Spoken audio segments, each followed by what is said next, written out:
Bonjour à tous, ravi de vous retrouver pour cette nouvelle analyse de quintet et un quintet sur l'hippodrome de Deauville puisque le meeting démarre tout le mois d'août et avec ce dimanche notamment le prix Rothschild et le prix des collectivités locales. C'est la course événement de ce 30 juillet, 1900 mètres à parcourir sur la PSF pour ces 16 chevaux qu'on a l'habitude de retrouver à ce niveau de compétition. On les passe tout de suite en revue. Allez, c'est parti.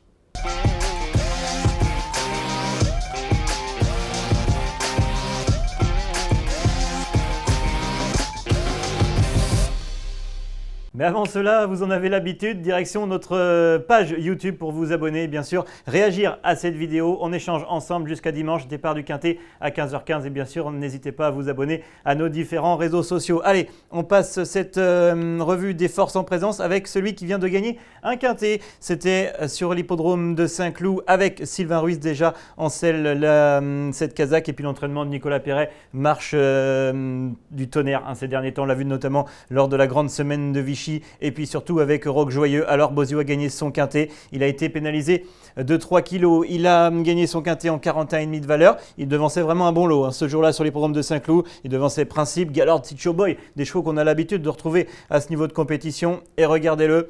Ce cheval, il est ici, il allait venir s'imposer déjà avec Sylvain Ruiz. Alors, le retenir ou non est une affaire d'impression. On va le voir facilement gagner tout de même. Ce jour-là, il allait s'imposer avec autorité. Il a depuis été pénalisé. Va-t-il être capable de pallier la pénalisation? C'est la lourde tâche qu'on lui demande ce dimanche. Il va devoir porter du poids et il va surtout s'élancer avec un mauvais numéro dans les stades de départ. Il revient sur la PSF parce qu'il n'aime, semble-t-il pas, les terrains très pénibles.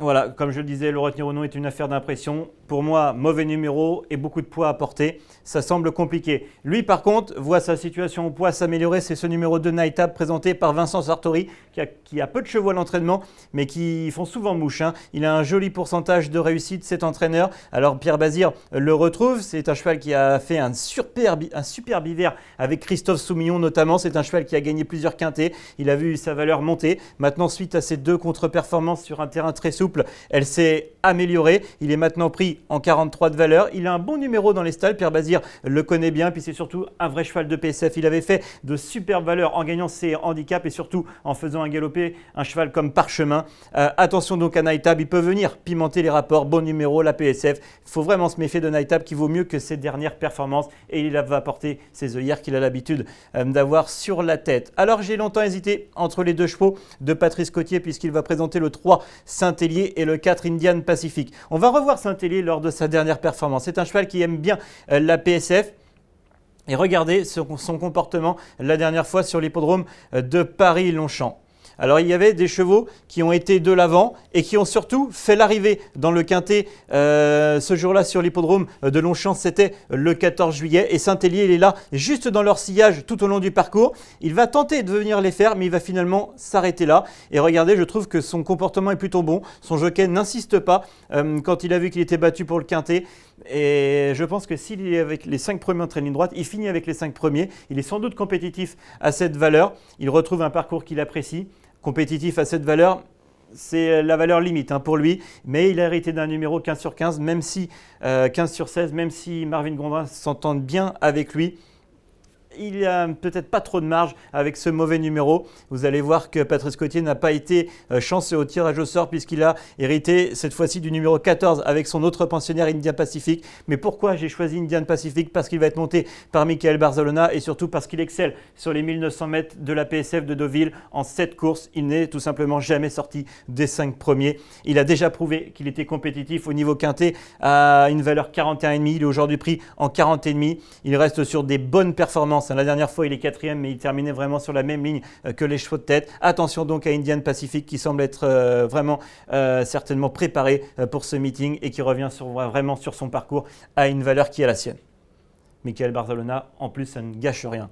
Le numéro 5, Népalais, a enfin gagné son quintet, ce pensionnaire de Fabrice Chappet qui restait sur 3 deuxième place à ce niveau de compétition. Il a enfin gagné son quintet. C'était sur l'hippodrome de Lyon-Parelli. Stéphane Pasquier le connaît et le monte à la perfection. C'est un cheval avec qui il faut vraiment prendre le meilleur au tout dernier moment, sans quoi il pourrait s'arrêter. Alors regardez-le, Népalais il est là avec Stéphane Pasquier, la casaque de Monsieur Gilibert. Il allait venir chercher René Pichulek qui avait, semble-t-il, pris le meilleur et fait la différence à l'entrée de la dernière ligne droite. Mais regardez le courage de Népalais et la maestria de Stéphane Pasquier pour venir prendre l'avantage aux abords du poteau. Maintenant, Népalais a été pénalisé. Il lui faut vraiment le déroulement de course parfait. Et voilà, un petit peu à l'image de l'As. J'ai préféré ne pas le retenir et garder des chevaux qui, eux, arrivent à une valeur où ils sont déjà prouvés de la compétitivité. On va le voir avec les chevaux en bas de tableau. Le numéro 6, Hollyhock, lui, est allé gagner sa course à Morlaix. Il est pris en 42 valeurs. Alors, on va se dire, être pris en 42 valeurs et gagner à Morlaix, est-ce qu'il est pris un petit peu trop haut? Mais lorsqu'il est troisième lors de sa dernière sortie, c'était dans une jolie classe 3 avec des chevaux qui sont pris à une valeur quasi similaire et son comportement était plutôt bon. Il a hérité du numéro 1 dans les stalles de départ, donc Aurélien Lemaître va pouvoir faire le petit parcours. Mais je pense qu'il va y avoir une vague à l'extérieur avec les chevaux que j'ai déjà cité, avec Koshenko qui aime bien patienter, qui va venir à l'extérieur, avec Indian Pacific. Et donc je pense que Hollyhock ne sera... voilà, j'ai misé là-dessus, même si il peut être 4-5e. On voit sa dernière performance, regardez Walking Punting, Partenit est en 41 de valeur et il le devançait. Cette performance est plutôt encourageante en vue du quintet de ce dimanche. Le numéro 7, White Whiskey. Je ne l'ai pas retenu, c'est un cheval qui a besoin de me rassurer suite à ses 2 dernières performances. Alors il a déjà bien fait sur la PSF, c'est un cheval qui a déjà été pris jusqu'en 44 de valeur. Il a montré de la capacité en début de carrière, mais voilà, sa situation au poids, se bonifie, j'ai envie de dire. Maintenant, est-ce que c'est suffisant? Est-ce qu'il a un handicap dans les jambes en 42 valeurs? Je ne pense pas, je préfère l'écarter et me retrouver avec le numéro 8, Koshenko, qui lui a une très belle carte à jouer. On le connaît par cœur, Koshenko, ce pensionnaire de la famille Prodhomme. Il adore tout simplement la PSF. Il faut effacer cette dernière sortie le jour du Prix de Galles sur le gazon où c'est une contre-performance bien trop mauvaise pour être exact. Christophe Soumillon lui réaccorde sa confiance. C'est un cheval qui a un quintet dans les jambes tous les jours en 39,5. Il retrouve enfin la PSF. C'est un attentiste. Alors avec ce numéro 4, j'espère qu'il va prendre un bon départ, mais il va forcément venir finir très vite. Attention donc à Koshenko sur qui il faut effacer les dernières performances. On poursuit avec le 9, Uzel. Uzel, on va le voir, lors de son avant-dernière sortie, il avait gagné son quintet avec Haute du Porté pour son coup d'essai sur une distance aussi longue, sur les 1900 mètres du parcours qui nous intéresse sur la PSF de Deauville. Alors il devançait Népalais, on en a parlé, Koshenko qui était 4e. C'est des chevaux sur qui il faut compter, mais Népalais était en 37,5 à cette occasion. On va le revoir, Koshenko, il est là, qui finit très vite à l'extérieur. Il y a Népalais qui est ici et Uzel, il est là en violet et il allait faire la différence avec Haute du Porté. Il a été revu une seule fois depuis. Il a prouvé qu'il était capable de pallier la pénalisation en terminant 5e d'une course événement. Il va faire une course de semi-rentrée, mais il a déjà prouvé qu'il était efficace avec de la fraîcheur et certainement que Stéphane Cerulis a préparé au mieux ce meeting de Deauville. Le numéro 10, Bazoc, c'est la seule jument du lot présentée par Johan Bonnefoy. Elle vient de terminer 6e du Grand Prix d'Aix-les-Bains. C'est une jument qui n'aime pas les pistes souples, qui préfère la PSF. Maintenant, son entraîneur nous le dit, il est un petit peu dans le flou, il est mitigé. C'est pourquoi il vaut mieux écarter Bazoc, même si elle a le droit d'être dans les 5 premiers, mais elle pourrait créer une surprise. Le numéro 11, Sal Duro, lui, j'ai adoré sa course de rentrée face à des chevaux qui étaient bien supérieurs à lui au niveau valeur. Un cheval comme Mythico était 2e, des chevaux qui évoluent en plus de 42 valeurs. Il vient de faire une superbe course de rentrée, il a un handicap dans les jambes, il peut être vraiment très compétitif. Il a hérité du numéro 8 avec Clément Lecoeuvre. Attention donc à Sal Duro qui avait besoin de se reposer, nous l'apprend son entraîneur Hans Blumeux. Il vient de faire une jolie rentrée, il se présente en bel état de forme physique et mentale. Attention donc à Sal Duro qui a hérité d'un bon numéro et qui semble très compétitif en 39 de valeur. Le numéro 12, Alerio, a changé de casaque. Il a couru une seule fois maintenant pour Monsieur Benaïm avec Gérald Mossé déjà la dernière fois. Je n'ai rien vu sur l'hippodrome de Compiègne. C'est un cheval qui adore les pistes très pénibles. Il avait vraiment montré de la qualité en début de carrière chez Francis-Henri Graffard. Maintenant, il vient de me décevoir. Je pense qu'Alerio va gagner un quintet. Peut-être pas en 38, certainement en 36-37 dans un terrain pénible. Je préfère le regarder courir une autre fois encore. Et en plus, il a hérité du numéro 16 sur 16. Je n'en fais pas vraiment un interdit, mais il vient d'être décevant. Et attention, gardez quand même Alerio dans un coin de votre tête pour plus tard dans le meeting. Le numéro 13, Great Rotation, on en a souvent parlé, difficile de lui reprocher quoi que ce soit à ce cheval qui fait aussi bien le gazon, la PSF.